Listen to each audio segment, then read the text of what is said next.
Hindi naman sila sumusuporta yata kay Senator Chisto sa kay SP Chisto. Baka di sila kinakausap.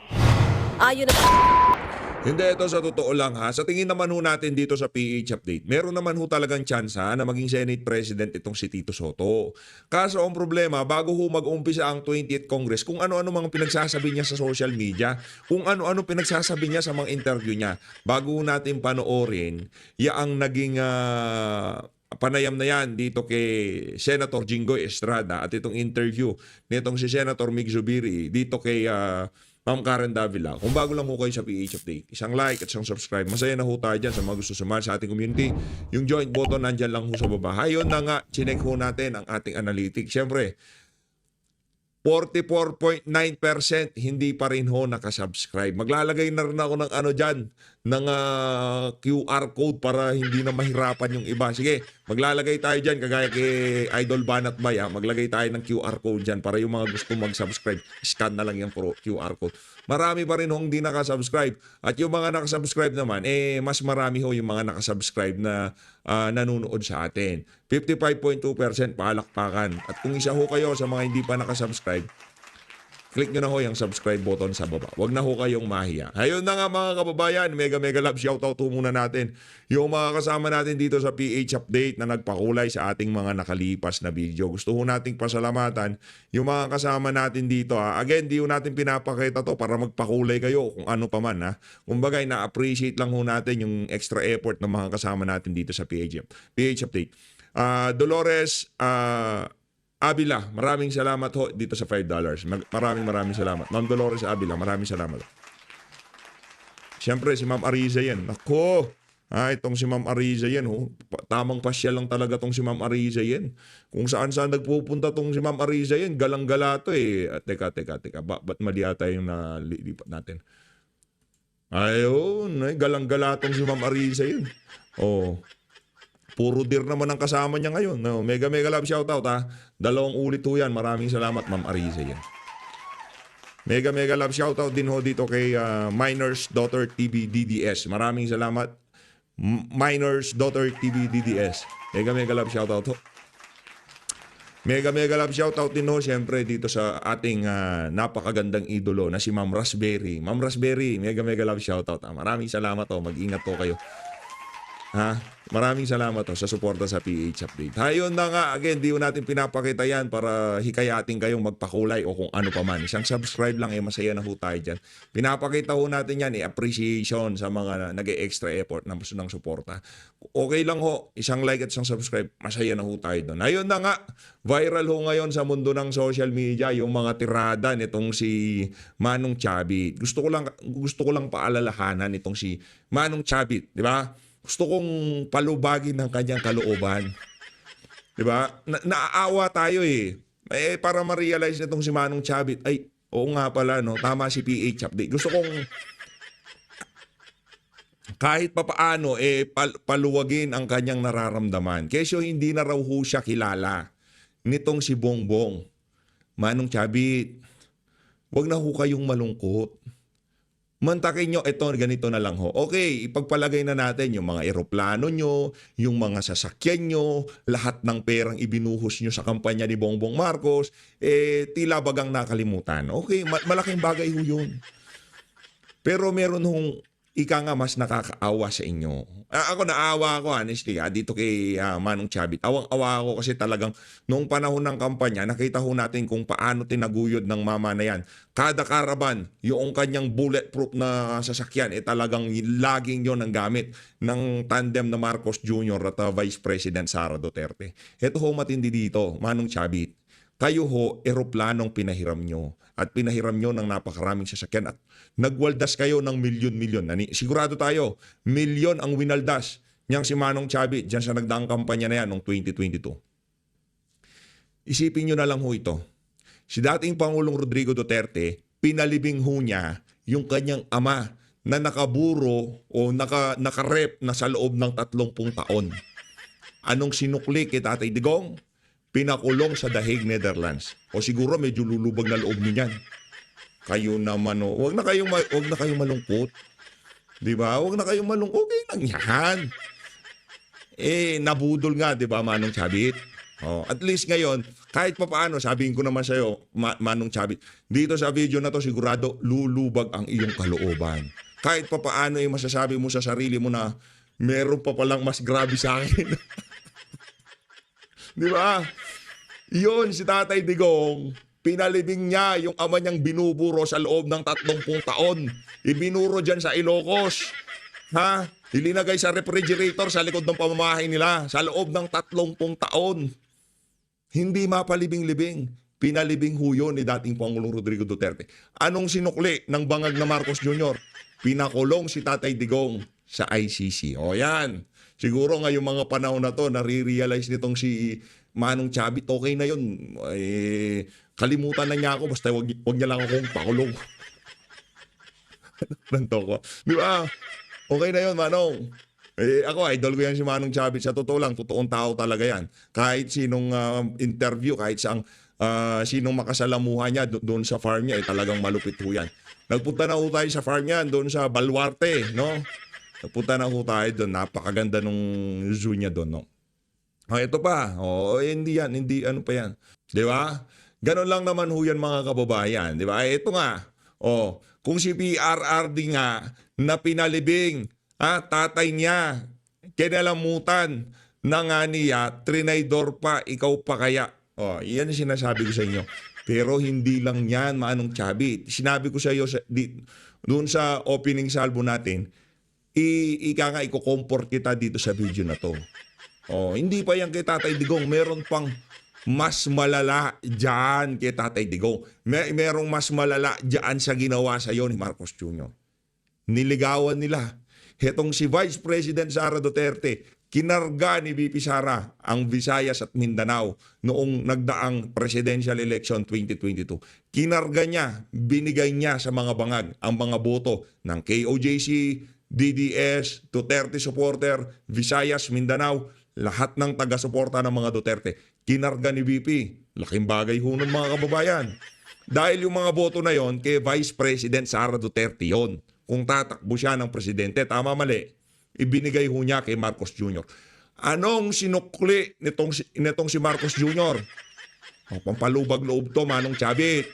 Para kahit papaano, gumaanggaan naman kalooban nyo.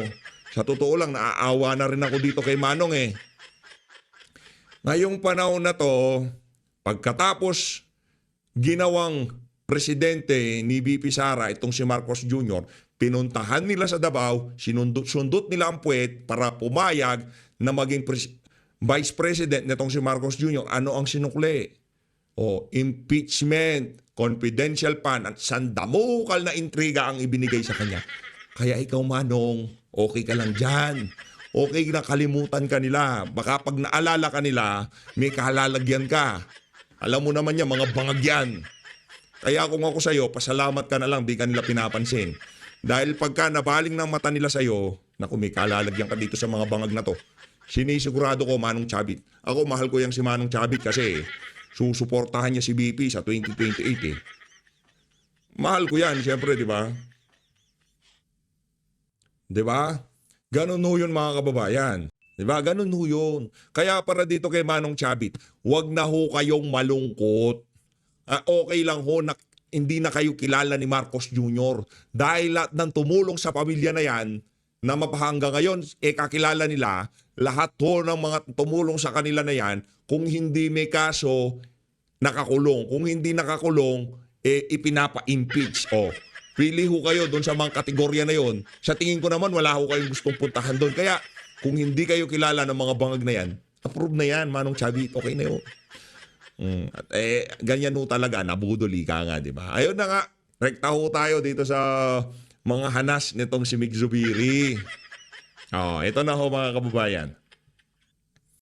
Hindi, umpisahan muna natin pala itong naging interview dito kay Senator Jinggoy Estrada. Game! Tado raw ng supermajority sa Senado ang liderato ni Senate President Jesus Cordero kaya malabong mapalitan siya. Pero ang grupo na nagsusulong kay Senator Tito Soto na maging leader ng Senado, never say die pa rin. Narito ang aking report.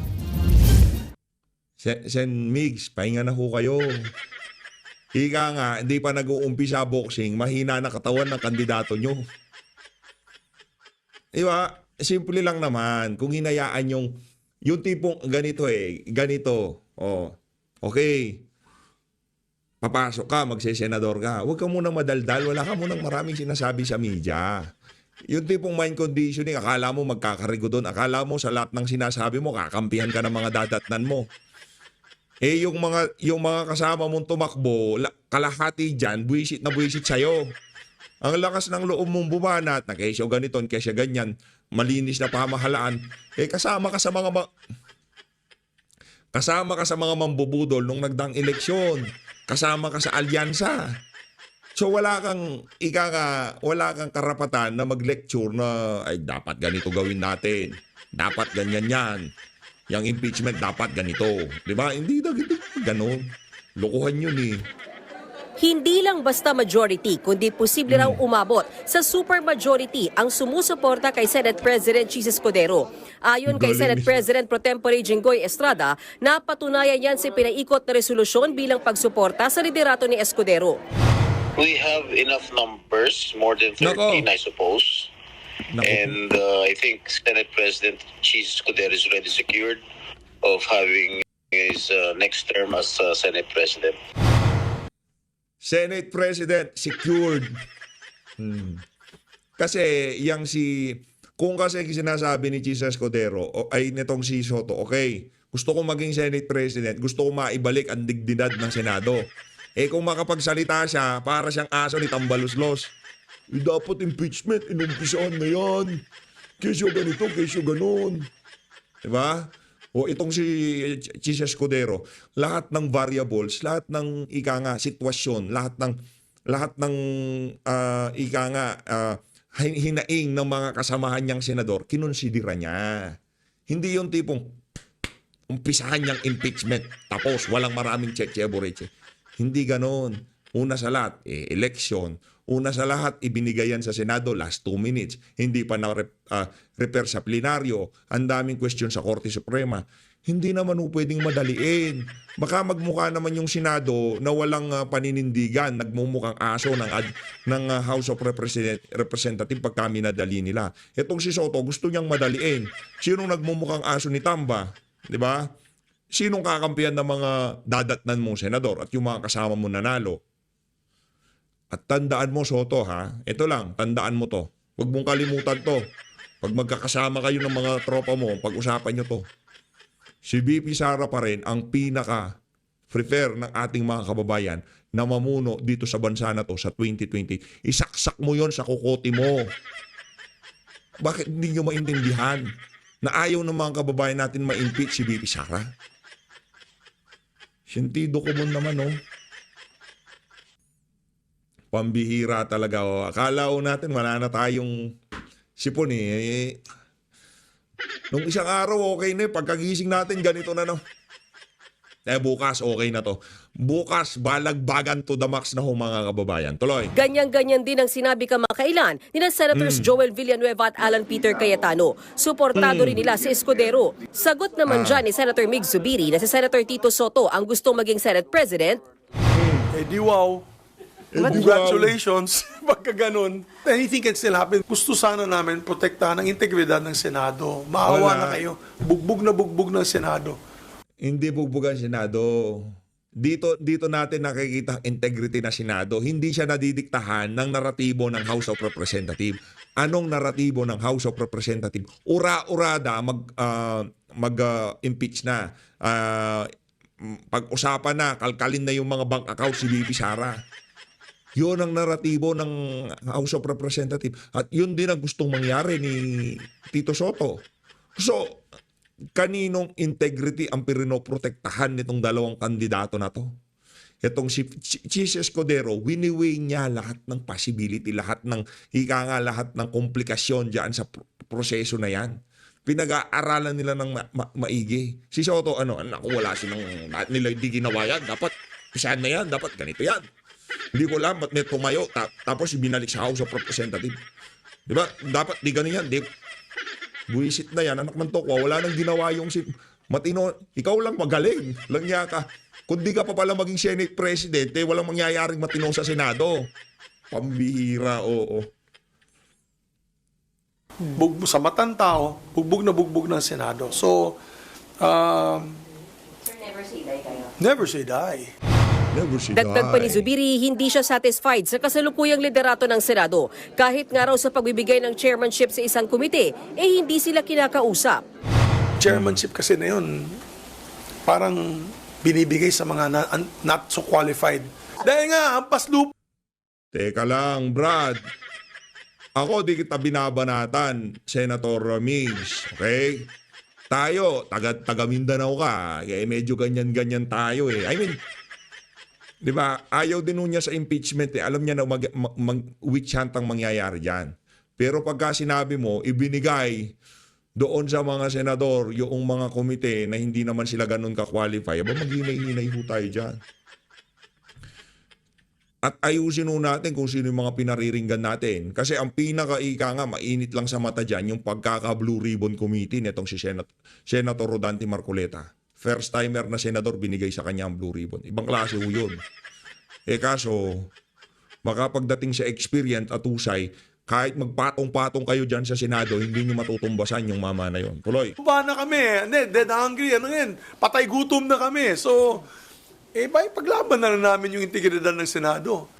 Laban lang. Buwelta naman dyan ni Estrada, sino raw ba ang mga hindi kwalipikadong senador na tinutukoy ni Zubiri? Dapat raw niyang pangalanan yan. Hindi raw ba Pangalanan mo. qualified si Senator Mark Villar na magiging chairman ng Committee on Public Works bilang dati siyang DPWH Secretary? Si Senator Erwin Tulfo na mamumuno sa Committee on Social Services bilang dati naman siyang DSWD Secretary.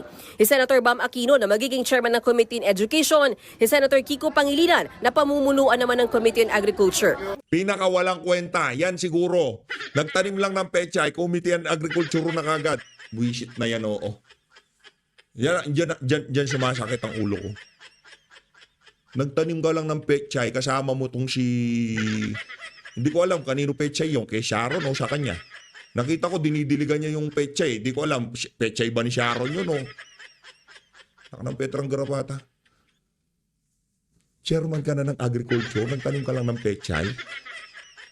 Langyang yan. Si Senator Sherwin Gatchalian nahahawak ng Finance Committee at Senate Blue Ribbon Committee naman na posibleng ibigay kay Senator Rodante Marcoleta. Sagot pa ni Yan. Senator Jinggoy sa hirit ni Zubiri na hindi sila kinakausap para sa committee chairmanship. Hindi naman sila sumusuporta yata kay Senator Cheese kay SP Cheese. So, baka di sila kinakausap.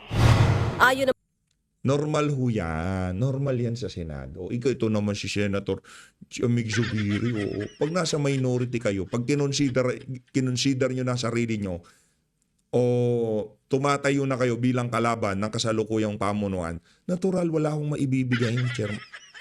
Alam nga namang ibigay sa inyo yun. Yung mga sumusuporta sa kanilang mga senador, ano ibibigay sa kanila? Sila naman ang magiging minority nun. So, kayo pinuposisyon nyo na sarili nyo bilang minority. So, ano gusto nyo gawin itong mga... Gigigil na ako dito, ha? Hindi normal kasi yun sa Senado. Kadalasan yung mga nasa minority, walang chairmanship. Ako naman, Senator. naman kay Senator Zubiri, handa siyang maging bahagi muli ng minority bloc kung sakaling hindi manalo si Soto bilang leader ng Senado. Support. Hindi raw nagkulang ang Ayun na nga mga kababayan, no? Lumabas yung pagiging support ni ano pangalan nito? Ni Mig Zubiri dito. Brad, naging Senate President ka. Alam mo ang kalakaran dyan. Kahit nakapikit, alam mo yan. Na pagka-member ka ng minority, talagang tira-tirang mabibigay ng mga committee chairperson sa inyo, mga committee na iiwan sa inyo. Mabibigay yan doon sa mga kaalyado na sumuporta sa majority. Di ba nung nagkarigo doon, ikaw Senate President, kung ano-ano daw pinag-i-insert sa budget, nagalit yung mga kasamaan mo sa'yo, anong ginawa? Nagkarigo doon, kinudita ka, natanggal ka, lahat ng mga chairperson doon sa mga committee na tinalaga mo, courtesy resignation sila lahat. Kasi delikadesa. Di ba? Hindi mo sinusuporta ng Senate President. Anong ginagawa mo dyan bilang chairperson ng... Kaya pati ba naman yung kailangan kong ipaliwanag sa'yo? O, majority floor leader, pinalitan. O, finance, lahat yan, pinalitan yan. Kasi nga, courtesy resignation para mabigyan ng magagandang desisyon yung administrasyon na papalit sa'yo bilang Senate President. Ika nga para maitalaga niya yung mga sumuporta sa kanya sa pagkakaluklok niya bilang Senate Pres. Alam niyo naman ho yan. Kung hindi kayo kausapin, kasi pinipwesto niyo sarili niyo bilang minority. Wala akong pakialam dito kahit sino maging Senate President. Makikialam lang tayo dyan pagka si Rodante Marcoleta na nakasalang. Nang toko, oo. Dito na ho tayo kay Migs. Migs, Mana. Okay, now moving on now, just very quickly, you did say the Senate presidency is not yet a done deal, and the Soto bloc is ready to back a dark horse. For the benefit of our viewers, no? So Senate President Cheese Escudero is believed to have 13 votes to back him already as Senate President. Sino exactly ang Soto bloc? So you have Senator Tito Soto, Senator Ping Lacson, yourself, Senator Loren Legarda, and who else? Well, we had with us Senator Lito Lapid as well. So there was 5 of us. Of course, sabi naman namin kay Senator Lito, kung magma-minority kami, you don't have to join us. Diba? Because you may want to be with the majority for obvious, for different reasons. So, we're counting if we do not make it on the 28th of July, Senator Soto will be our minority floor leader. And the membership are as follows, as you mentioned, myself, Loren Legarda, and Ping Lacson. Okay. And But what we happens- consider ourselves the veterans bloc, and so Okay. But hopefully what happens we can make to- changes in the Senate. Yeah, so you said you would be the minority, no, which is ironic because what happens now to the block of Senator Risa Ontiveros, Senator Kiko Pangilinan, Senator Bam Aquino, who the public believed earlier would be the minority, they would be the check and balance in the Senate, considering the minority was Senator Coco Pimentel and Risa Ontiveros. What happens to them? Actually, naawa nga ako, ma'am, kay Senator Risa Ontiveros. She campaigned hard for her candidates, but unfortunately, I was told by my friends from the other side that they're going to support Senator Escudero. Senator Kiko and Senator Bam, according to my sources, they can Okay. confirm or deny this, have already signed and already asked for the committees on agriculture and committees on education from Senate President Jesus Escudero. So that's quite a shock to me and to us because I thought that they would, be more independent in terms of their stand with Senator Risa. So, yeah, I can't speak for the group of Senator Risa, but that's what I heard. Although Okay. Senator Risa is most welcome to join us, even as a guest candidate or a guest, not a guest candidate, but a guest member of the minority if she wishes so. Okay, so nangangahulugan ba based on what you've said, your sources claim na iiwan ni Senator Bam Aquino at Senator Kiko Pangilinan si Senator Risa Ontiveros? Nako, kawawang I'm just Risa, oo. coming from my sources, which are senators themselves. Ang sabi po Kawawa, nila Risa. ay committed na daw yung dalawa sa kanila. Now, best to ask them directly. Best to ask them if that's true. Pero naawa na ako kay Senator Risa on that point. Kasi talagang from minority of 2, she became 1. Kawawa naman. So, But you said- we're willing to adopt her in the group. That's if Yeah. everything falls into place on Okay. the 28th and Senator Cheese has the numbers. But we're You doing said- this, Karen. We're trying to come up with an alternative candidate Okay, now- so that we can try to bring back the integrity of the Senate. Okay, wait, I'll get you there. Just make it very quick. You said you're ready to back a dark horse. You want to bring back the integrity of the Senate. 2 things here. Who else could be the dark horse? You'd need the numbers. So that would mean, at one point, Senator Amy Marcos was supposed to, she was in the running. She wanted to be Senate President too. If the Duterte bloc is with Senate President Cheese Escudero, so that means it's just an Escudero-Soto race, right? So who is the dark horse? And number 2, are We're meeting recently and sabi nga namin, Karen, there are so many other possible candidates that we could support. It doesn't have to be any one of us. I'm not looking for any position. Oh. It can be any one of us. And Pwe, I'm not looking for any position. Pwe, wish it na yan. Wag ganon, wag ganon. If you're not seeking any position, dapat para ka lang tuod dyan, nakagaya nitong si Lito Lapid. Ganun naman yan. Pag meron ka pangyarihan na gumalaw, ibig sabihin, meron kang gustong mangyari, meron kang gustong makuha. Kung meron kang gustong ma-accomplish, ano naman yun kalukuhan yun. Meron kang gustong gawin, meron kayong gustong gawin, pero wala kayong gustong maging resulta. Ganun ba ibig mo sabihin sa akin?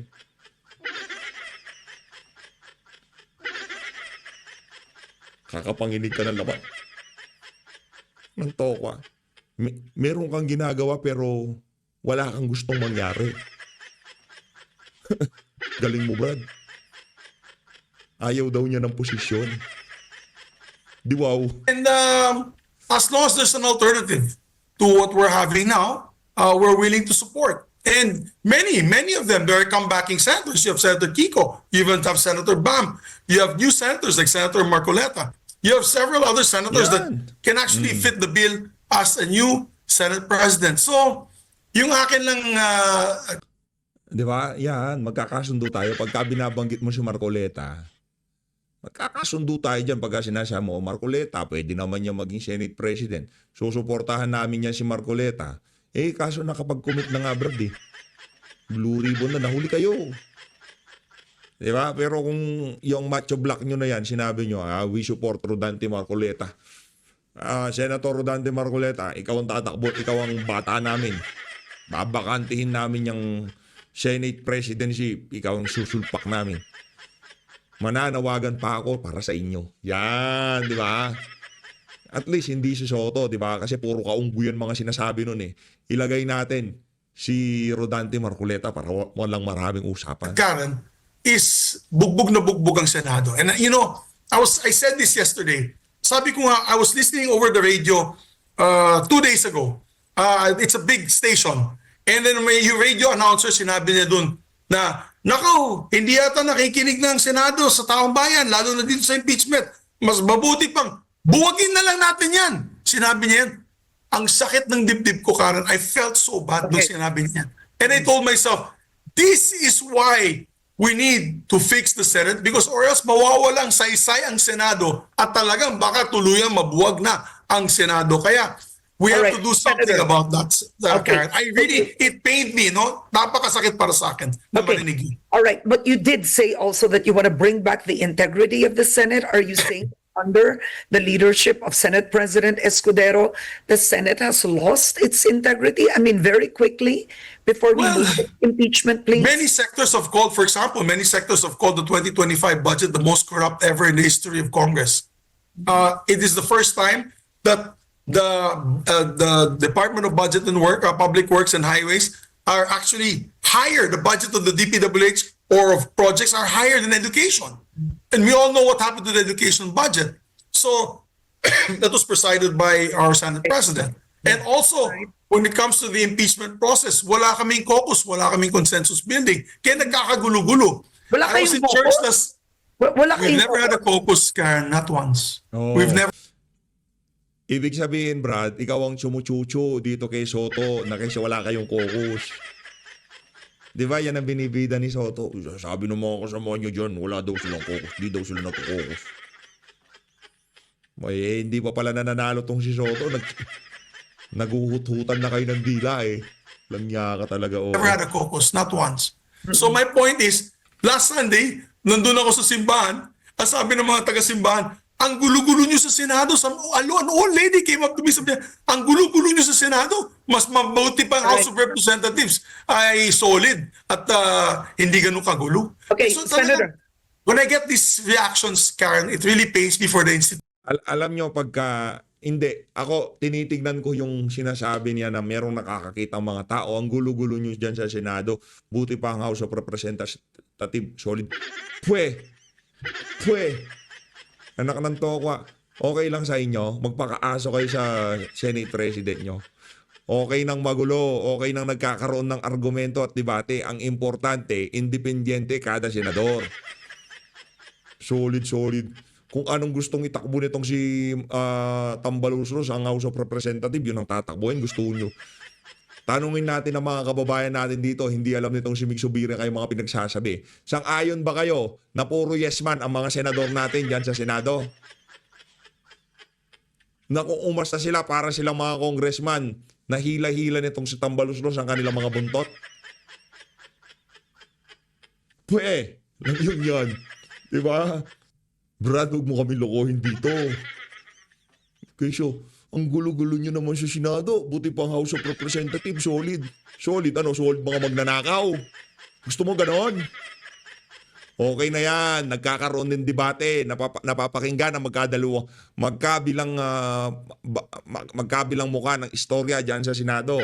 Hindi kagaya dyan sa House. Pagka medyo kinontra mo si Tamba, patatahimikin ka niya. Gusto mo ganon? Gusto mo ganon? Ganon gusto mo? Constitution, because I love the Senate and I love what it stands for, which is the last bastion of on. democracy of our country. Okay, my last question is this. The impeachment trial, Senate President Escudero said the Yun eh. Pagka tinutukoy yung Senado, last bastion of democracy. Last bastion of democracy. Gusto mo solid eh. Hindi na last bastion pagka gano'n. Ang tawag doon, yes man na lang. Yes man, senator. Ng Petrang Garapata, Brad. Ang mga nanonood sa inyo, hindi nakagaya ng mga naunang panahon. Na yung pag-iisip, kung ano sasabihin nyo, yun ang lahat ng lumalabas sa mga bibig nyo, tinitimbang namin yan. Pinag-aaralan. Di ba? Huwag naman ganon. the power of the impeachment court is limitless. They can Limitless. do what they want. You can do what you want, being a member of the impeachment court. So now there are sectors saying that they can acquit, they can convict, but they can also dismiss.